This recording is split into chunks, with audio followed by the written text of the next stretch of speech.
യുദ്ധം ജയിക്കാൻ ഭൂതങ്ങളെയും പ്രേതങ്ങളെയൊക്കെ ഉപയോഗിക്കുക എന്ന് പറഞ്ഞ കഥകളിൽ നമ്മൾ കേട്ടിട്ടുണ്ട്. യുദ്ധങ്ങളിൽ ചില രാജ്യത്തെ രാജാക്കന്മാരുടെ ദേവതകൾ യുദ്ധത്തിൽ പങ്കെടുത്ത് എതിർപക്ഷത്തിന് നാശമുണ്ടാക്കുന്നുണ്ട്. പക്ഷേ ഇസ്രയേൽ അങ്ങനെ ചെയ്തു എന്നാണ് പറയുന്നത്. ഇസ്രയേൽ ജിന്നുകൾ സാധാരണ പലസ്തീൻകാരെയാണ് സഹായിക്കേണ്ടത് അല്ലേ, ഇറാനെയൊക്കെയാണ്, മുസ്ലിങ്ങളുടെ ആണല്ലോ ജിന്ന്. പക്ഷേ ഇസ്രയേൽ ജിന്നുകളെ ഉപയോഗിച്ച് ഇറാനും എതിരെയുള്ള യുദ്ധത്തിൽ ഉപയോഗിച്ചു എന്ന് കേൾക്കുന്നു. അതിനകത്ത് വല്ല കാര്യമുണ്ടോ? ഇത് IRGC ഉണ്ടല്ലോ, ഇറാൻ റവല്യൂഷണറി ഗാർഡ്സ് പട്ടാളം. പട്ടാളം. ആ പട്ടാളവുമായിട്ട് ബന്ധമുള്ള ജവാൻ എന്ന് പറഞ്ഞൊരു പത്രമുണ്ട് അവിടെ. ഞാനടുത്ത് നമ്മുടെ ഇവിടുത്തെ ജവാനായിരിക്കും. ഇത് JAVAN ജവാൻ. ആ പത്രത്തിന്റെ മറ്റേ ജവാനോ കുപ്പി ജവാൻ, അത് പത്രക്കാർക്ക് കൊടുക്കുന്നത്. ജവാൻ പത്രത്തിന്റെ മുൻ എഡിറ്റർ അബ്ദുള്ള ഗഞ്ചി, ഇയാൾക്ക് സോഷ്യൽ മീഡിയയിൽ 1.5 ലക്ഷം ഫോളോവേഴ്സ് ഉണ്ടെന്ന്. ഇറാനിലത് വലിയ കാര്യമായിരിക്കുമല്ലോ. അപ്പോൾ അങ്ങേര് ഇറാൻ ഇന്റർനാഷണൽ റിപ്പോർട്ടുമായിട്ടുള്ള ഒരു അഭിമുഖ സംഭാഷണത്തിൽ അദ്ദേഹം കണ്ടെത്തിയ കാര്യം പറയുകയാണ്. ഇസ്രയേല് ഇറാനെതിരെയുള്ള യുദ്ധത്തിൽ മന്ത്രവാദം ഉപയോഗിച്ചിരുന്നു, ദുർമന്ത്രവാദം. ഒരു പക്ഷേ ഇവരുടെ ജൂതന്മാരുടെ വല്ല മന്ത്രവാദമായിരിക്കും. അത് തന്നെ എന്ന് പറഞ്ഞപ്പോഴത്തേക്ക് ജിന്ന് അറബികളുടെ അവരുടെ ജിന്നുകള്. അല്ല, ഇവര് സംസാരിക്കുമ്പോ ആ സാധനത്തിന് ഇവർക്ക് ജിന്ന് എന്നല്ലേ പറയാൻ പറ്റുള്ളൂ, അറിയുള്ളൂ. ഇവർക്ക് ഇവന്മാരെ സംസാരിക്കുമ്പോൾ ഇറാനികൾ പറയുമ്പോൾ ജിന്നെന്ന് പറയും. അതെ, നമ്മളിപ്പോ എവിടെയെങ്കിലും മറതയോ ആരെങ്കിലും ഒക്കെ പറഞ്ഞു വിട്ടാൽ അവർ ജിന്നെന്ന് പറയും. അതെ, അതാണ്. അപ്പോൾ ദുർമന്ത്രവാദം, ജിന്നുകൾ എന്ന് പറഞ്ഞാൽ ഒക്കൾട്ട്, സൂപ്പർ നാച്ചുറൽ സ്പിരിറ്റുകൾ, ഇതിനെയൊക്കെ ഉപയോഗിച്ചു എന്നാണ് അദ്ദേഹം പറയുന്നത്. അതല്ലെങ്കിൽ ഇങ്ങനെയൊന്നും ഇറാനെ തകർക്കാനോ ഫോർദോ പോലെ ഉള്ള സാധനം നുഴഞ്ഞു കയറാനോ ഒന്നും പറയാൻ പറ്റില്ല. നെതന്യാഹു ആണ് പുള്ളിക്ക് ചിലപ്പോൾ ഒരു ഈ ജിന്നുകളുടെ ഒരു ബ്രിഗേഡ് തന്നെ കാണും. അതൊക്കെ കാണുമായിരിക്കും. ഇനി ഇല്ലെങ്കിൽ തന്നെ ഇറാൻകാരെ പേടിപ്പിക്കാനായിട്ട് അങ്ങനെ മൊസാദ് പ്രചരിപ്പിച്ചാലും മതി. അല്ല, നമ്മളങ്ങനെ പറയണ്ട. ഈ നമ്മുടെ കേരളത്തിലൊക്കെയുള്ള ആഭിചാരം ഒക്കെ ഉണ്ടായിരുന്നല്ലോ പണ്ട്. ഈ യഹൂദന്മാർക്ക് ആഭിചാരമുണ്ട്. യഹൂദന്മാരുടെ മറ്റോ ഒരു സിനിമ വന്നിട്ടുണ്ട്, പൃഥ്വിരാജിന്റെ സിനിമയില് അതെ, അതിന്റെ അകത്ത് ആ സാധനം താൽമീട്, ഒരു പാവ പോലെയുള്ള സാധനമൊക്കെ വെച്ചിട്ട് പെട്ടിയുടെ ഉള്ളില് എന്നൊക്കെ പറഞ്ഞിട്ട് അതിൽ CR ഓമനക്കുട്ടനെ അഭിനയിക്കുന്നുണ്ട് ആ ഭാഗത്ത്. അപ്പൊ ഇദ്ദേഹം പറയുന്നത് എന്താന്ന് വെച്ച് കഴിഞ്ഞാല്, ടെഹ്റാന്റെ തെരുവില് കുറെ പൊതികൾ, കടലാസ് പൊതികൾ കണ്ടുകിട്ടിയിരുന്നു. ടെഹ്റാന്റെ തെരുവില് പൊതി തുറന്നു കഴിഞ്ഞപ്പോൾ ജൂത ചിഹ്നമുള്ള തകിടുകളായിരുന്നു ഇതൊക്കെ. താലിസ്മാൻ ഡ്രോണെ കൊണ്ട് ഇട്ടതായിരിക്കും. അതെ, ഇങ്ങനെ കൊണ്ടിട്ടത്. മുമ്പ് നമ്മുടെ ഉണ്ണിത്താൻ പറഞ്ഞിട്ടില്ലേ, ഉണ്ണിത്താന്റെ പറമ്പിലോ മറ്റോ കുറെ ഈ തകിടുകളൊക്കെ ഇങ്ങനെ കണ്ടിരുന്നു എന്നൊക്കെ. VM സുധീരന്റെ വീടിരിക്കുന്ന സ്ഥലത്തും ഒക്കെ ഇങ്ങനെ കണ്ടതായിട്ടൊക്കെ ആളുകൾ കൂടോത്രം ചെയ്തിരുന്നു എന്ന് പറയുന്ന പരിപാടി. അപ്പോൾ അങ്ങനെ കടലാസുകളിൽ തകിടുകൾ കണ്ടിരുന്നു ടെഹ്റാൻ തെരുവുകളിൽ. ഗാസ യുദ്ധം നടന്നല്ലോ ആദ്യത്തെ വർഷം, അതിൻ്റെ 2023 ഒക്ടോബർ 7 ആക്രമിച്ച ശേഷം ഉള്ള കാലത്ത് നെതന്യാഹു പോയിട്ട് കുറെ ദുർമന്ത്രവാദം ചെയ്യുന്ന ആളുകളെ കണ്ടിരുന്നു, മന്ത്രവാദികളെ കണ്ടിരുന്നു. ഇന്ന് ഇദ്ദേഹത്തിന് വിവരം കിട്ടിയിട്ടുണ്ട് ഈ ജിന്നുകളെ ഇറക്കാൻ വേണ്ടി, ഇതിനു വേണ്ടിയിട്ട്. അപ്പോൾ ഇത് കേട്ടിട്ട് മൊസാദ് ഒരു പത്രക്കുറിപ്പ് ഇറക്കിയിട്ടുണ്ട്. ഇത് വായിച്ചിട്ട്, കഞ്ചാവ് പിടിച്ച് ജിന്നുകളോട് മിണ്ടുന്ന പരിപാടി ഞങ്ങൾക്കില്ല എന്ന് അവരൊരു പത്രക്കുറിപ്പ് ഇറക്കിയിട്ടുണ്ട്. ജിന്നുകൾക്ക് പല രൂപങ്ങളുള്ളതായിട്ടാണ് ഖുറാനിലൊക്കെ പറയുന്നത്. അപ്പോൾ ഇത് ഇസ്രയേലിന്റെ രാഷ്ട്രീയ ഉപദേഷ്ടാവ്, UN-ലെ രാഷ്ട്രീയ ഉപദേഷ്ടാവ് വലീദ് ഗബ്ബാൻ, അദ്ദേഹം കുറെ ചിത്രമൊക്കെ വരച്ചിട്ട് പറഞ്ഞിട്ടുണ്ട്. ഈ ജിന്നുകളുടെ ഒരു ഇമോജി വെച്ചിട്ട് അദ്ദേഹം പറഞ്ഞിരിക്കുന്നു, ഇപ്പൊ എവിടെ നോക്കിയാലും ജിന്നാണ് എന്നൊരു കുറിപ്പും അദ്ദേഹം ഇട്ടിട്ടുണ്ട്. ഖുറാനിൽ ജിന്നുകളെ പറ്റി ധാരാളമായിട്ട് ഈ പറഞ്ഞിട്ടുണ്ട് എന്ന് ഈ റിപ്പോർട്ടിൽ പറയുന്നുണ്ട്.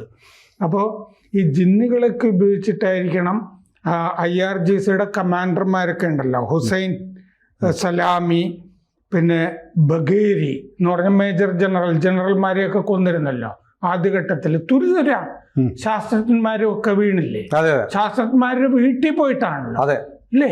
ശാസ്ത്രജ്ഞന്മാര് യുദ്ധം തുടങ്ങിയ ഫസ്റ്റ് ഡേ അവന്മാരെയൊക്കെ തട്ടി. അവര് ഉറങ്ങിക്കിടക്കുമ്പോഴൊക്കെയാണ് അതിന് പക്ഷെ ജിന്നിന്റെ കഥ ഇവിടെ മാറ്റി നിർത്തിയാൽ നമ്മൾ വീഡിയോ ഒക്കെ കണ്ടിരുന്നു. കാരണം അവരെ ആക്രമിച്ചത് ഇറാനകത്ത് നിന്ന് ഡ്രോൺ വിട്ടിട്ടാണ്. മൊസാദ് അവിടെ ഓപ്പറേറ്റ് ചെയ്യുമായിരുന്നു. മൊസാദിന് കുറെ ഏജന്റുമാർ ഇവിടെ ഉണ്ടായിരുന്നു. ഡ്രോണിന്റെ താവളം ഉണ്ടായിരുന്നു. എന്നിട്ട് ഉറങ്ങിക്കിടക്കുമ്പോഴാണ് മുമ്പ് ഈ മാഗ്നറ്റിക് ബോംബ് കാറിന്റെ ഡോറിൽ വെച്ചിട്ടാണ് ശാസ്ത്രജ്ഞന്മാരെയൊക്കെ കൊന്നിരുന്നത്. ഇതിനു പകരം ഈ വീടുകളിൽ ഉറങ്ങിക്കിടന്നവരെ വീട്ടിൽ പോയിട്ടാണ് ഇത്തവണ തട്ടിക്കളഞ്ഞത്. മോദി പറഞ്ഞത് കേട്ട് കാണും, വീട്ടിൽ കയറി അടിക്കുന്നു ഇസ്രായേലിനെ കേട്ട് കാണും. കൃത്യമായി ഓരോരുത്തർ എവിടെയാണ് താമസിക്കുന്നത് അല്ലേ, കിടപ്പുമുറിയത് എന്നൊക്കെ കണ്ടിട്ടാണ്.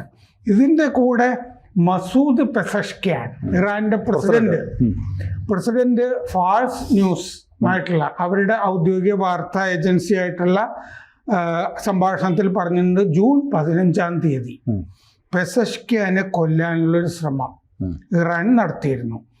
അപ്പോൾ Pezeshkian Iran supreme national security കൗൺസിലിന്റെ മീറ്റിങ്ങിലായിരുന്നു. ആ മീറ്റിംഗ് നടക്കുമ്പോൾ കൊന്നുകളയാം എന്നാണ് ഇസ്രയേൽ വിചാരിച്ചിരുന്നത്. ടെഹ്റാനിലായിരുന്നു. ഇറാൻ ഒരു ഗുണമുണ്ട്, പെസഷ്കിയാൻ മാത്രമല്ല കുറെ എണ്ണം ഒരുമിച്ച് അങ്ങ് തീരും. പെസഷ്കിയാൻ പറയുന്നത് പാർലമെന്റ് സ്പീക്കർ ഉണ്ടായിരുന്നു അതിൻ്റെ അകത്ത്, പിന്നെ സുപ്രീം കോടതിയുടെ ചീഫ്, അതായത് ഹെഡ് ഓഫ് ജുഡീഷ്യറി എന്ന് പറഞ്ഞാൽ ശരീഅത്ത് കോടതിയാണല്ലോ, അതിൻ്റെ ചീഫ് ആ യോഗത്തിലുണ്ടായിരുന്നു. അപ്പം മൊത്തത്തിൽ തട്ടിക്കളയാനുള്ള ഉദ്ദേശം. യോഗം നടക്കുന്ന കെട്ടിടത്തിൻ്റെ പ്രവേശന കവാടവും എൻട്രൻസും എക്സിറ്റും രണ്ടും ബ്ലോക്ക് ചെയ്യുന്ന മിസൈലുകളും ബോംബുകളും കൊണ്ട് ആക്രമണം നടത്താനായിരുന്നു പരിപാടി. ആക്രമണം നടത്തുകയും ചെയ്തിരുന്നു. എന്നിട്ട് ഓടുമ്പോൾ പെസഷ്കിയാൻ്റെ കാലിൽ പരിക്ക് പറ്റി എന്ന് പറഞ്ഞിട്ടുണ്ട്. അപ്പോൾ കാലിൽ പരിക്കുണ്ട്. പിന്നെ ഈ എമർജൻസി എക്സിറ്റ് വഴിയാണ് ഇവർ 3 പേരും ചാടിയത് എന്ന് പറഞ്ഞിട്ടുണ്ട്. ഓടിയതും ചാടിയതും. കെട്ടിടത്തിൻ്റെ താഴെ നിന്ന് രക്ഷപ്പെടുന്നതിൻ്റെ ഇടയിൽ 3 പേർക്കും പരിക്ക് പറ്റി. അപ്പോൾ പെസഷ്കിയാൻ പറയുന്നത് ഇതിൻ്റെ ഉള്ളിൽ ഒരു ചാരൻ, ഒറ്റുകാരൻ, മോൾ ഇതിൻ്റെ അകത്ത് ഉണ്ടായിരുന്നു എന്നാണ് പെസഷ്കിയാൻ അഭിമുഖത്തിൽ പറയുന്നത്. നസ്രള്ളയെ കൊന്ന പോലെ കൊല്ലാനായിരുന്നു പദ്ധതി. എന്നിട്ട് പെസഷ്കിയാൻ ഇത് അമേരിക്കയുടെ മറ്റേ പോഡ്കാസ്റ്റൊക്കെ നടത്തുന്ന ടക്കർ കാൾസൺ ഉണ്ടല്ലോ, ടക്കർ കാൾസനുമായിട്ടുള്ള അഭിമുഖത്തിലും സ്ഥിരീകരിച്ചു. അവർ ശ്രമിച്ചു, കേട്ടത് ശരിയാണ്, അവർ പരാജയപ്പെട്ടു എന്ന് ഈ 28 മിനിറ്റ് അഭിമുഖത്തിൽ പെസഷ്കിയാൻ പറയുന്നുണ്ട്. അത് ചാരന്മാർ ഒറ്റിക്കൊടുക്കുകയാണ്. ചാരന്മാർ ധാരാളമായിട്ട് ഇറാൻ്റെ അകത്തുണ്ട്. ചിലപ്പോൾ ഈ ചാരന്മാരെ ജിന്നുകളായിട്ട് വിശേഷിപ്പിച്ചതാകാനും മതി. ജവാൻ പത്രത്തിന്റെ എനിക്കിടയ്ക്ക് തോന്നിയത് ഈ പെസഷ്കിയാൻ ഒരു മൊസാദിന്റെ ചാരനാണെന്നൊരു സംശയം ഉണ്ടായിരുന്നു. കാരണം പുള്ളിക്ക് ഈ ഖമനയോട് വലിയ താല്പര്യമൊന്നുമില്ല. ഒരു മിതവാദിയെ പോലെ നിൽക്കുന്ന ഒരാളായിരുന്നല്ലോ. എങ്ങനെയെങ്കിലും ഇയാളെന്ന് പണ്ടാറിറങ്ങിയാലേ പുള്ളിക്ക് പ്രസിഡന്റായിട്ട് ആ രാജ്യം ഭരിക്കാൻ പറ്റുള്ളൂ എന്നൊരു തോന്നൽ ഒരു പക്ഷേ പെസഷ്കിയാൻ ഉണ്ടായിരുന്നോ എന്ന് ഒരു ഘട്ടത്തിൽ എനിക്ക് തോന്നി. കഴിഞ്ഞ കൊല്ലം നമ്മൾ ചർച്ച ചെയ്യുമ്പോൾ ഓർക്കുന്നുണ്ട്, IRGCയുടെ മേധാവിയെ തട്ടിയിരുന്നു, വീട്ടുതടങ്കലിലും ഒക്കെ ആക്കിയിരുന്നു. അതെന്താന്ന് വെച്ചാൽ അയാൾ മൊസാദിന്റെ ചാരനാണ് എന്ന് പറഞ്ഞിട്ട് അയാളെ പിന്നെ കണ്ടിട്ടില്ല.